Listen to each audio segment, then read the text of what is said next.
नमस्कार। राजस्थान की तस्वीर अब साफ हो चुकी है। राजस्थान में नए मुख्यमंत्री के रूप में भजन लाल शर्मा ने शपथ ले ली है। साथ ही उप मुख्यमंत्री दिया कुमारी और प्रेमचंद बैरवा ने भी शपथ ली है। आज सभी विधायकों को प्रोटेम स्पीकर कालीचरण सराफ की तरफ से शपथ दिलाई गई। अब इसके बाद में जल्द ही संभव है कि मंत्रिमंडल का भी विस्तार होगा। अभी की जानकारी के अनुसार भजन लाल शर्मा चार्टर प्लेन से दिल्ली के लिए रवाना हो गए हैं। इसका मतलब साफ है कि इस बार कोई बड़ी बैठक होने वाली है। इससे पहले भी बैठक हुई जेपी नड्डा के घर में, जिसमें तमाम बड़े नेता मौजूद रहे, लेकिन मंत्रिमंडल में किसको जगह मिलेगी ये महत्वपूर्ण है। राजस्थान को लेकर लगातार कयास पहले भी लगाए जा रहे थे कि मुख्यमंत्री कौन होगा, लेकिन प्रधानमंत्री नरेंद्र मोदी के निर्णय के सामने सब कयास धराशायी हो गए। इसी को देखते हुए मंत्रिमंडल को लेकर भी कई कयास और कई नाम सामने आ रहे हैं, लेकिन बताया जा रहा है कि इस बार युवा चेहरों को मंत्रिमंडल में जगह मिलेगी। युवा चेहरों को मंत्रिमंडल में जगह मिलने के पीछे भी वजह कई है, क्योंकि अब नई पीढ़ी तैयार की जा रही है भाजपा के अंदर, पुरानी पीढ़ी को दूर किया जा रहा है। लेकिन क्या वसुंधरा राजे खेमे से इस बार मंत्रिमंडल में किसी को जगह मिलेगी?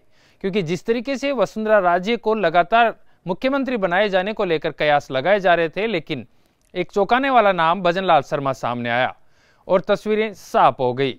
अब देखना यह होगा कि क्या वसुंधरा राजे समर्थकों को भी मंत्रिमंडल में जगह मिलेगी, क्योंकि वसुंधरा राजे के समर्थक जिनकी मैं बात कर रहा हूं, चाहे वो कालीचरण सराफ हो, सिंघवी हो, प्रताप सिंह सिंघवी हो, चाहे अन्य जो हो, उनको भी इस बार, क्योंकि वो वरिष्ठ भी हैं, उनको बहुत लंबा अनुभव है, इसको देखते हुए उनको मंत्रिमंडल में जगह मिलना संभव है।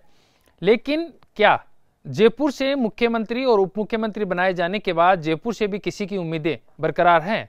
इसको देखते हुए जयपुर संभाग से दो बड़े नाम सामने आ रहे हैं।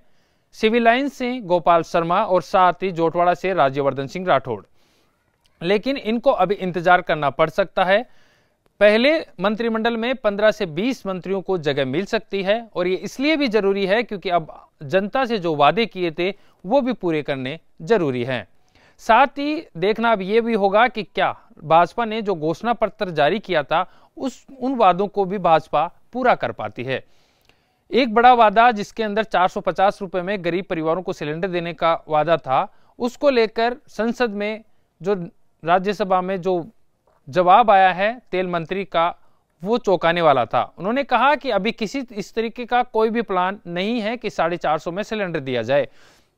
तो क्या भाजपा ने जो वादा किया था वो क्या झूठा निकलेगा या जुमला निकलेगा? इसको देखना होगा आने वाले समय में।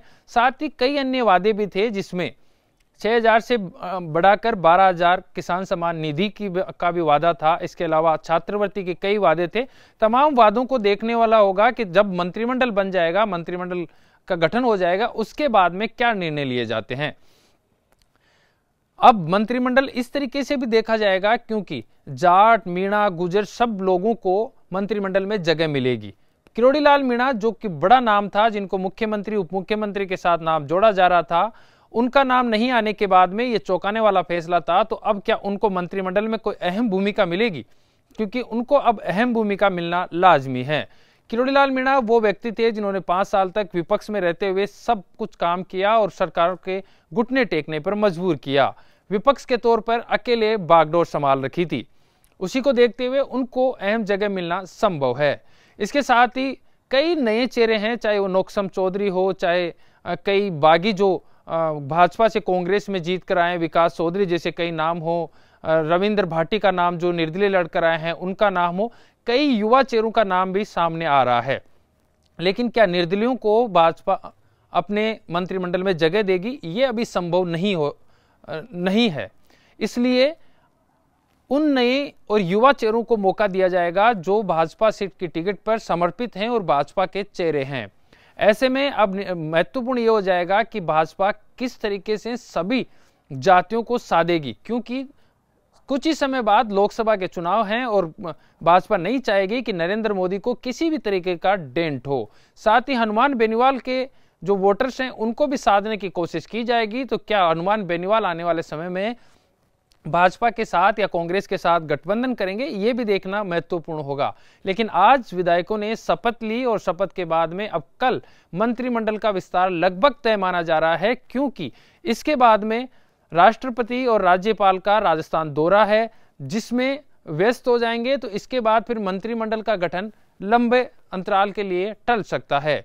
कल विधानसभा का सत्र 2:30 बजे बुलाया गया है, तो इस लिहाज से भी महत्वपूर्ण हो जाता है कि कल दोपहर तक भजनलाल शर्मा जो मुख्यमंत्री हैं वो दिल्ली से वापस लौटेंगे और अहम निर्णय के साथ और अहम आलाकमान के शीर्ष नेतृत्व के साथ बातचीत करने के बाद कोई अहम मंत्रिमंडल में निर्णय ले सकते हैं।